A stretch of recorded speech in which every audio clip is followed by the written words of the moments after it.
ஹாய்ங்க.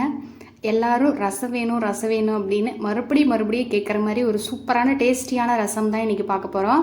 பேனில் கொஞ்சமாக எண்ணெய், கொஞ்சமாக மிளகு, சீரகம், காரத்துக்கு தேவையான அளவுக்கு வரமிளகாய், கொஞ்சமாக பூண்டு இது எல்லாத்தையும் நல்லா ஃப்ரை பண்ணிவிட்டு கொஞ்சமாக தேங்காய் சேர்த்தி தேங்காயோட கலர் சேஞ்ச் ஆகிற வரைக்கும் ஃப்ரை பண்ணி அதை அப்படியே ஒரு மிக்சி ஜாருக்கு ஆற வச்சு எடுத்துக்கலாம். கொஞ்சமாக மஞ்சள் தூள், சின்னதாக குட்டி லெமன் சைஸ் அளவுக்கு புளி எடுத்து ஊற வச்சுருந்தா அதையும் சேர்த்திட்டு கொஞ்சமாக தண்ணி சேர்த்தி இந்த மாதிரி அரைச்சி எடுத்துக்கலாம். மறுபடியும் ஒரு பேனில் கொஞ்சமாக எண்ணெய், கடுகு, சீரகம், கொஞ்சமாக பூண்டு, மறுபடியும் ஒரு வரமிளகா, நம்ம அரைச்சி வச்சுருக்கிற பேஸ்ட்டு, தண்ணி மிக்சி ஜார் அலசி ஊற்றிக்கோங்க. அதுக்கப்புறம் மறுபடியும் தண்ணி வேணும்னா தண்ணி சேர்த்திட்டு கொஞ்சமாக கருவேப்பிலை, ரசத்துக்கு தேவையான அளவுக்கு உப்பு போட்டு, எனக்கு காரம் பத்தலை அதனால் கொஞ்சமாக நான் மிளகுடி ஆட் பண்ணிக்கிட்டேன். நல்லா கொதிக்கட்டும். மசாலா போட்டிருக்குறோம் இல்லைங்களா, அதோட பச்சை வாசனை போனதுக்கப்புறமா கொஞ்சமாக கொத்தமல்லி தழை தூவி இறக்குனோம்னா சூப்பராக நம்மளோட ரசம் ரெடி ஆகிடும். Happy cooking.